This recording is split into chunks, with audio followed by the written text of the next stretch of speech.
थंडीचे दिवस सुरू असल्यामुळे सकाळच्या कोवळ्या उन्हातच गॅलरीमध्ये दात घासत बसले. तसा तर हा गेल्या रविवारचा व्हिडिओ आहे. त्यानंतर सगळं आवरून घेतला आणि रव्याचे डोसे बनवले. तुमच्या भाषेत डोसे पण तशीही रासोळीच. ते करत करतच भात आमटी बनवायला घेतली. आता सारखंच काय फोडणीची डाळ खायचं म्हणून विदाऊट फोडणीची डाळ बनवली. आता हे बनवताना मी डाळ शिजवायला ठेवताना ना त्यामध्ये कांदा, हळद, जिरं आणि वरून थोडंसं तेल घालून कुकरमध्ये शिजवायला ठेवते. शिजल्यानंतर त्यामध्ये वरून तिखट आणि मीठ घालून उकळी काढून घेते. थोडी जुनी पद्धत पण चवीला छान अशी. सोबतच मटकी मोड यायला भिजवायला ठेवली. आणि कधी नाही ते आज खूप दिवसानंतर सुट्टीच्या दिवशी बाहेर जाणार होते. फिरायला कुठं, कामच होतं म्हणून जात होते. पटपट तयार झाले आणि थंडीमुळे ना रोजचा नट्टाबट्टा करायला अजून एक ॲड झालं ते म्हणजे मॉइश्चरायझर. आणि आता बहिणीला भाऊ त्रास देणार नाही असं होईल का?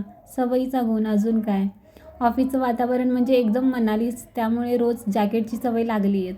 त्यामुळे आता कुठेही बाहेर जा जॅकेट हे लागतंच मला. त्यात थंडीचे दिवस काय करणार, म्हणतात ना precautions is better than care. त्यामुळे असंही एकदम पॅक होऊन जावं लागतं. तर निघालो आम्ही जायला.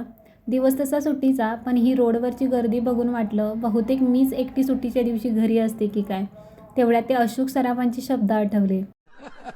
माझा ऐका, जरा अनोळखी रस्त्यानं भटका,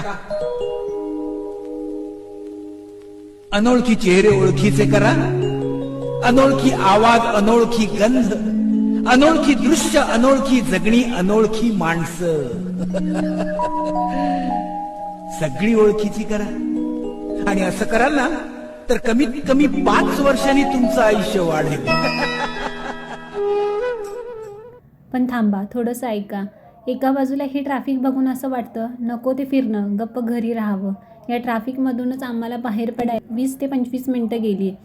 जाता जाता दगडूशेठ गणपतीचं दर्शन देखील झालं. आमचं काम करून आम्ही वापस निघालो. आता हे बघून तुम्हाला समजलंच असेल आम्ही कुठं गेलेलो. पण हे बघायला नाही, दुसरीकडेच गेलेलो. आता येताना आम्ही सारसबागकडून येत होतो आणि मला ती सारसबाग बघून जुनी एक आठवण झाली. ती म्हणजे मी पहिल्यांदा जेव्हा पुण्यामध्ये आलेले ना 2019 साली, बहिणीचा दीनानाथ मंगेशकर हॉस्पिटलला इंटरव्ह्यू होता, तर तिच्यासोबत आलेली. तेव्हा मला मामांच्या मुलांनी ही सारसबाग बघायला नेलेली. त्यानंतर आज मला हे ठिकाण पाहायला मिळालं. हा तो तेव्हाचा फोटो. त्यानंतर घरी पोचायला वाजले 5. तर असा होता तो दिवस. भेटू नेक्स्ट व्हिडिओमध्ये. बाय.